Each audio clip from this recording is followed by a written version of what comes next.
In this video, I am going to talk about the confidence interval for two different population means. अब पहले तो हम एक population और उसके सैंपल के साथ काम कर रहे थे, but we are trying to find the difference between two population means here. मतलब एक पॉपुलेशन के मीन का दूसरे पॉपुलेशन के मीन के साथ कितना डिफरेंस है और वो सेम है, और किस तरह का हमारे पास डिफरेंस आता है उनके बारे में. तो हमारे पास दो केसेस होते हैं जब हम स्टडी करते हैं. तो हमारे पास दो केसेस होते हैं. जिस तरह हमारे पास जी और टी डिस्ट्रीब्यूशन में देयर वाज अ केस के एक में सिग्मा नोन है और दूसरे में अननोन है. तो इसी तरह यहाँ भी हमारे पास केस है कि when the population variances are known we are going to use one formula, when the population variances are unknown we are going to use other formula. अभी हम इस क्लासिफिकेशन को डिस्कस करते हैं. So case one, when population variances are known, simple हमने formula use करना है sample mean of one population one. अब इसमें इजी है कि हम पॉपुलेशन वन का डेटा एक तरफ लिख लें और पॉपुलेशन टू का डेटा एक तरफ लिख लें और फिर उनको ना फॉर्मूला में पुट कर लें. सॉल्व कर एक्सरसाइज एग्जाम्पल सॉल्व करेंगे, उससे और ज़्यादा क्लियर हो जाएगा.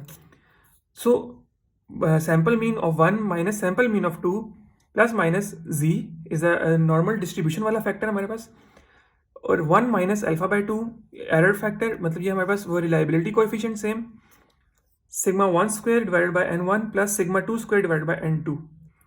अब ये हमारे पास फॉर्मूला जो है ये हम डायरेक्ट अप्लाई करेंगे और हमारा जो है वो आंसर आ जाएगा. और हमें x1 मतलब x1 बार किसको कहते हैं, sample mean of one minus sample mean of two के दरम्यान में डिफरेंस पता चल जाएगा. ये तो ईजी हो गया. इसको हम डिस्कस करते हैं एग्जाम्पल नंबर 6.4.1, जिसको अगर हम देखें तो हमारे पास क्या सिचुएशन डेवलप है कि a research team is interested in the difference between serum uric acid levels in patients with and without Down syndromes in large hospital and treatment of mentally challenged a sample of 12 individuals with Down syndrome. अब Down syndrome का हम data एक तरफ लिखते हैं. Individuals कितने, sample कितना है 12, N1 12 हो गया. yielded a mean of x1 बार हमारे पास 4.5 हो गया. In a general hospital of sample 15 normal individuals of the same age and sex were found to have a mean of x2 bar that is 3.4. तो N2 मतलब number of people individuals of the other population हमारे पास 15 हो गया, और उसका x2 bar that is 3.4. उसका mean value जो है वो 3.4 है. If it is reasonable to assume that the two populations of the values are normally distributed with variances equal to 1 and 1.5.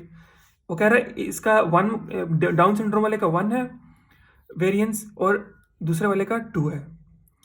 So find the 95% confidence interval for the difference between the two populations. अब जो population के mean के दरमियान difference होता है ना, वही हमारे सैंपल के दरमियान डिफरेंस को इंडिकेट करता है ऑलमोस्ट. मतलब जो सैंपल है वही डिनोट कर रहा होता है हमारे पॉपुलेशन को. तो हमने अपना डेटा इधर लिख लिया. अब वो क्या कहता है कि what is the confidence level 95% confidence. तो 95% कॉन्फिडेंस का मतलब है कि हमें 5% एरर है यहाँ पे. 5% को ख़त्म करने के लिए डिवाइड बाय 100 करेंगे, अल्फा फाइंड करेंगे, अल्फा को पुट करेंगे. अब ये फार्मूला जो है इसमें पुट करेंगे वैल्यूज़. तो 4.5 इज़ द x1 बार और x2 बार 3.4 है हमारे पास. जी हमने फाइंड करना माइनस अल्फा हमारे पास 0.05 divide by 2 under sigma one is 1, sigma 2 is 1.5, sigma 1 divided by 12, sigma 1 square is 12. मतलब वो वेरिएंस हमने फाइंड आउट की थी. क्वेश्चन में हमें वेरिएंस दी हुई थी. तो वेरिएंस मतलब sigma 1 square was 1, तो हमने sigma 1 square ही पुट करना है यहाँ पे. तो 1 और divide by n1 is 12. sigma 2 square हमारे पास variance of second was 1.5 divided by 15 और इट इज़ n2. अच्छा, ये वैल्यू तो कैलकुलेट हो जाएगी. इधर ये 0.4282 आ गया इसका आंसर. इसका हमने फाइंड करना है, जी का हमने वैल्यू फाइंड करनी है. 1 माइनस ये करेंगे, सॉल्व करेंगे इसको, तो 0.975 आ जाएगा. अब 0.975 की वैल्यू हमने जी के टेबल में देखनी है, लेकिन कैसे देखनी है, रिवर्स देखनी है. रिवर्स हमने देखनी है, मतलब हम टेबल के अंदर से 0.975 कैलकुलेट करेंगे, उसको देखेंगे कि वो रोज और कॉलम्स में उसकी क्या वैल्यू बन रही है. तो अगर हम जी का टेबल देखें तो हमारे पास 0.975 कहाँ पर आ रहा है, 0.97 की लेन चल रही है. 0.975 ये 0.9750, ठीक है. ये किसके अक्रॉस आ रहा है, पहले अब इसकी रो और कॉलम चेक कर लेंगे. 1.90 और प्लस करेंगे इसमें 0.06, तो मतलब हमारे पास 1.96 बन जाएगा. इन दोनों इसको और इसको ऐड करना होता है, तो 1.96 बन जाएगा. तो हमारे पास जब 1.96 यहाँ पे बन गया तो इसको मल्टीप्लाई करेंगे यहाँ से. और फिर 1.1 में इस 0.84 को एक दफ़ा माइनस कर देंगे और एक दफ़ा ऐड कर देंगे, तो फिर हमारे पास रेंज बन जाएंगी, लोअर लिमिट बन जाएगी और अपर लिमिट बन जाएगी एक। तो इस तरह हम पॉपुलेशन, जब वेरिएंस नोन होगा तो हम इस तरह फाइंड कर लेंगे the difference between the means of the samples and that are representing the population. Second case when the population variances are unknown. अब वो कहता है कि we use sample variances directly in the formula. अगर हमें population variances जब unknown है ना, तो हमारे पास दो केस हैं। केस ए कि हम सपोज करते हैं कि पॉपुलेशन वेरिएंसेस आर इक्वल, वो हमें गिवन होता है, मतलब क्वेश्चन में दिया होगा कि पॉपुलेशन वेरिएंसेस आर इक्वल। दूसरा केस कि assuming population variances are unequal. लेकिन अगर हमें नहीं बताया हुआ कि इक्वल और अनइक्वल हैं, तो हम डायरेक्टली अपने पॉपुलेशन उसकी जगह, पॉपुलेशन वेरिएंस की जगह सैंपल वेरिएंसेस यूज़ कर लेते हैं। इन केस हमें ये कंडीशन नहीं दी हुई तो हम डायरेक्टली यूज़ करेंगे। इसकी एक एग्जांपल करते हैं कि हम डायरेक्टली कब यूज़ कर रहे हैं। 6.4.2 this is the example that is telling us के despite common knowledge of the adverse effects of doing so, many women continue to smoke while pregnant. May examine the effectiveness of smoking cessation program for women. The mean number of cigarettes smoked at the close of the program by the 328 women. एक हमारे पास factor आ गया 328, ठीक है, just wait a minute. 328 women, 328 N1 आ गया। who completed the program with was 4.3। क्या वो मीन नंबर की बात कर रहा है? मीन नंबर was 4.3, तो mean number sample mean 4.3 with a standard deviation of 5.22। Sample deviation वो कह रहा है 5.22 है हमारे पास। तो इसको हम जब देखेंगे दूसरी अब पॉपुलेशन की अगर हम बात करें, among 64 women who did not complete the program, 64 women did not complete the program। दूसरी अब उसकी बात कर रही है, तो the mean number of cigarettes smoked per day at the close of program was 13, mean number 13 with standard deviation of 8.97। We wish to construct a 99% confidence interval for the difference between means of population from which the samples may be presumed to have selected। अब उसने standard deviation मतलब किसकी दी हुई है? Sample की। हमें sample जो जिसमें वो जिस लाइन में वो सैंपल की बात कर रहा है उसी में उसने डेविएशन उसकी बताई हुई है, लेकिन पॉपुलेशन की नहीं गिवन। तो जब पॉपुलेशन की नहीं गिवन तो उसका फॉर्मूला भी नहीं यूज़ कर सकते, तो हम यूज़ करेंगे the standard deviation of sample instead. और हमें ये भी नहीं पता या इस एग्जांपल में कि इफ़ दोज आर इक्वल और अनइक्वल द पॉपुलेशन वेरिएंसेस, उसने सपोज यहाँ पे बताया भी नहीं कि पॉपुलेशन वेरिएंसेस इक्वल है या अनइक्वल है, तो हम डायरेक्टली यूज़ कर लेंगे अपने, सिर्फ उसको रिप्लेस करेंगे। सिर्फ यहाँ पे हम S1² लिख लेंगे और इधर S2² लिख लेंगे। इसका फॉर्मूला मैंने डायरेक्ट यहाँ पे लिखा हुआ है कि उसकी जगह S1² लिख लिया और S2² लिख लिया। अब कॉन्फिडेंस लेवल 99%, 1% एरर डिवाइड किया 100 से, 0.01 आया, पुट किया, उसी वैल्यू में जी की वैल्यू करस्पॉन्डिंग फाइंड की मैंने टेबल से। रिवर्स वैल्यू फाइंड करनी है, रिवर्स वैल्यू फाइंड की तो 2.58 आ गई। इस फैक्टर को कैलकुलेट किया 1.1577 आ गया। x1 माइनस x2 x बार किया तो ये फैक्टर आ गया। -8.7 प्लस 2.58 और इसके 2.58 जी की वैल्यू आई 1.157 से इसका मल्टीप्लाई किया एंड देन हमने अल्टीमेटली ना रेंज फाइंड कर ली। मतलब -8.7 से एक दफ़ा प्लस किया उसको तो अपर लिमिट आ गई और माइनस किया इस फैक्टर को तो लोअर लिमिट आ गई। तो इस तरह हमारे पास एक रेंज बन जाएगी। तो इस तरह हमारे पास रेंज क्या बन रही है, मतलब वो इंटरवल बन रहा है हमारे पास। तो इस तरह हमने ये कैलकुलेट कर ली। अब हमारे पास नेक्स्ट केस आता है कि case 2A that is assuming when population variances are equal. अब अज्यूम करना है कि पॉपुलेशन वेरिएंसेस इक्वल हैं। सो उसमें वो हमें फॉर्मूला बताता है कि x sample mean of 1 minus sample mean of 2 plus minus T use करेंगे अब, क्योंकि पॉपुलेशन वेरिएंसेस अननोन है। पॉपुलेशन अब इसमें हमें दो कंडीशंस मिली हैं कि एक तो पॉपुलेशन वेरिएंस अननोन है और दूसरा हम सपोज कर रहे हैं कि पॉपुलेशन वेरिएंस अगर होगा तो वो इक्वल होगा। ऑब्वियसली होगा तो सही, लेकिन हमें पता नहीं है, लेकिन हम सपोज कर रहे हैं कि वो इक्वल होगा, कि पॉपुलेशन 1 का पॉपुलेशन वेरिएंस और पॉपुलेशन 2 का वेरिएंस जो है वो इक्वल होगा। तो उस केस में हम क्या यूज़ करेंगे, ये इक्वल का हमें क्वेश्चन में बताया होगा। तो उस केस में हम क्या यूज़ करेंगे, तो ये फॉर्मूला यूज़ करेंगे। इसमें क्या फैक्टर चेंज है, इधर टी आ गया हमारे पास, we are not going to use the Z table, we are going to use the T table when population variances are unknown. उसके साथ हमारे पास एस पी स्क्वायर का फैक्टर आ गया। एस पी स्क्वायर क्या है, इट इज़ पूल वेरियंस।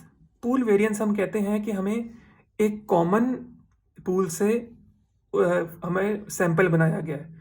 इसको मैं एग्जाम्पल के थ्रू सॉल्व करवाता हूँ, लेकिन इसका सिर्फ फार्मूला ये है वेरियंस ही, लेकिन इसका फार्मूला ओपन अप होता है इसके लिए n1 - 1 multiply by s1 square, question में गिवन होगा s1 स्क्वायर, n2 - 1 और multiply by s2 square divide by n1 plus n2 - 2। ये जो वैल्यू आएगी ना, ये हम इधर भी प्लेस करेंगे और इधर भी प्लेस करेंगे, इसीलिए हम इसको कह रहे हैं ये कॉमन पूल वेरिएंस है, common pool variance, that's why we are calling it that. अब एग्जांपल 4.3 की मैं बात करूं, 6.4.3 की मैं बात करूं, तो 6.4.3 says that this is the situation. Purpose of study by this was to determine effectiveness of this and no data. Addressing problem of substance abuse among people with severe mental disorder. A retrospective chart review was performed on 50 consecutive patient. 50 consecutive patient वो हमारी population हो गई इसमें, ठीक है, इसको याद रखना है। और referrals to the substance abuse, ठीक है। One of the outcome variables examined was the number of inpatient treatment days for the psychiatric disorder during the year following the end of the program among 18 subjects. n1 हमारे पास 18 हो गया, mean number इसका x1 बार हमारे पास 4.7 हो गया, standard division 9.3, 18 4.7 and standard deviation is 9.3। Standard deviation किसकी है, हम एक सैंपल की अभी बात कर रहे हैं, तो हमारे पास सैंपल की स्टैंडर्ड डेविएशन 9.3 है। फॉर 10 सब्जेक्ट्स 10 हो गया हमारे पास n2, 10 is n2। With bipolar disorder, the mean number of psychiatric disorder treatments was 8.8। ये मीन हो गया हमारे पास, x2 बार हो गया और स्टैंडर्ड डिवीजन होगी 11.5। ठीक है, we wish to construct 95% confidence interval, 95% ही इसने बता दिया। For difference between the means of population, difference find करना है हमने, लेकिन हमारे पास यहाँ पे पॉपुलेशन की वेरिएंस गिवन नहीं है। एक तो ये बात होगी कि हम जी को नहीं यूज़ कर सकते, अब टी को यूज़ करना है, लेकिन टी में भी दो केस हैं कि पॉपुलेशन इक्वल हो सकती है या अनइक्वल हो सकती है। तो यहाँ पे हमें उसने एक चीज़ बताई है, 50 कंसेक्यूटिव पेशेंट जो थी ना, वो हमारी पॉपुलेशन थी। अब अगर हम एक पॉपुलेशन से दो सैंपल बना रहे हैं, so they are going to have the same population variance, उनकी जो पॉपुलेशन है वो सेम है, तो उनका वेरिएंस भी एक ही है। So that is why we are going to use the formula for the equal variance when assuming when population variances are equal. ये फॉर्मूला हम यूज करेंगे और इससे हम कैलकुलेट करेंगे अपना difference. S P square find किया, एस पी स्क्वायर कैसे फाइंड हुआ, ये फॉर्मूला लगाया, n1 is given, n2 is given, s1 is given, s2 is given, ये वैल्यू कैलकुलेट करेंगे और फिर इसको प्लेस करेंगे इसमें प्लेस करके ये वैल्यू कैलकुलेट हो जाएगी, स्टैंडर्ड एरर कैलकुलेट हो गया। टी की वैल्यू कैलकुलेट करनी है, टी की वैल्यू जब हम कैलकुलेट करेंगे तो हमारे पास 95% कॉन्फिडेंस था, 5% एरर, 5% एरर में हमारे पास 5/100 करेंगे तो 0.05, तो T1 minus alpha is 0.05 divide by 2 करेंगे।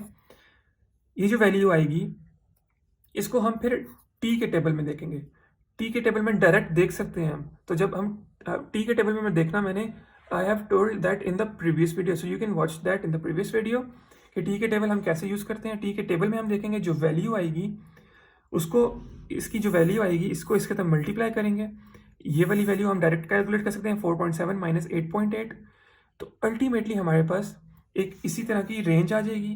तो ये रेंज हमें बताएगी कि when the population variance is equal we are going to use this formula और हमारा डिफरेंस जो है वो ये निकलेगा। So that is how we are going to calculate that. Now the next thing is we are going to use the scariest formula of all. अब इस scary formula को समझने के लिए we are going to see के case 2b is assuming population variances are unequal। ठीक है भाई, assume कर लिया कि हमने कि पॉपुलेशन का जो वेरिएंस है वो अनइक्वल है, गिवन होगा क्वेश्चन में, तो हमें कोई we don't have to sweat about that. Formula ये है, for 1 for 2 mean, sample mean for 1 sample mean for 2। अब यहाँ पे ना टी बार यूज़ हो रहा है, सो दिस टी बार ये हमें याद रखना है कि अनइक्वल के केस में यूज़ हो रहा है। उसके बाद ये हमारे पास सैम्पल 1 की वेरिएंस है, सैम्पल 2 की वेरिएंस है, n1 और n2 हम फाइंड कर सकते हैं। अब यहाँ पे ये जो फैक्टर है ना, इसको कैसे सॉल्व करना है, इसको वो उसने बताया है कि ये फार्मूला यूज़ करना है। ये फार्मूला क्या है, it is W1 T1 W2 T2 को ऐड करना है, फिर W1 और W2 के सम से डिवाइड कर देना। फिर W1 और T1 कैसे फाइंड करेंगे, W1 है क्या, W1 इज S1 के स्टैंडर्ड डेविएशन ऑफ सैंपल, मतलब स्टैंडर्ड डेविएशन नहीं है, S1 स्क्वायर, तो variance of sample divided by N1, मतलब जिस पॉपुलेशन की बात कर रहे हैं उसी के हमने वेरिएंस को डिवाइड करना है सैंपल साइज से। तो दूसरे के S2 को भी डिवाइड कर देंगे N2 से, तो W2 आ जाएगा। एक कैलकुलेट कर लिया फैक्टर, दूसरा W2 कैलकुलेट कर लिया फैक्टर, ये दो फैक्टर हो गए। अब T1 कैसे फाइंड करना है, T1 हम फाइंड करेंगे T1 equals to T1 minus alpha by 2, लेकिन T यहाँ पे डिफरेंस क्या है तो T कैलकुलेट किया, लेकिन T में हमारे पास दो चीज़ें होती हैं, एक T की वैल्यू होती है, T के टेबल में हमारे पास दो चीज़ें होती हैं। T के टेबल अगर मैं दिखाऊँ तो हमारे पास ये है, एक हमारे पास T की वैल्यू होती है, दूसरा DF, degree of I don't remember what is the degree of freedom, ठीक है, डिग्री ऑफ फ्रीडम की बात की है उसने। अब डिग्री ऑफ फ्रीडम T1 के लिए डिफरेंट है और T2 के लिए डिफरेंट है, क्योंकि हमारे पास सैंपल डिफरेंट है, तो सैंपल डिफरेंट होने की वजह से डिग्री ऑफ फ्रीडम भी डिफरेंस है। तो N1 हमारे पास डिफरेंट होगा और N2 हमारे पास डिफरेंट होगा, तो हम T1 को कैलकुलेट कर लेंगे इससे, T2 को इससे कैलकुलेट करेंगे, इस वैल्यू में प्लेस करेंगे, ये वैल्यू जो आएगी इसको इधर फॉर्मूले में प्लेस कर देंगे। अब इसकी एक एग्जांपल अगर हम सॉल्व करें तो let's do that, it's example 6.4.4।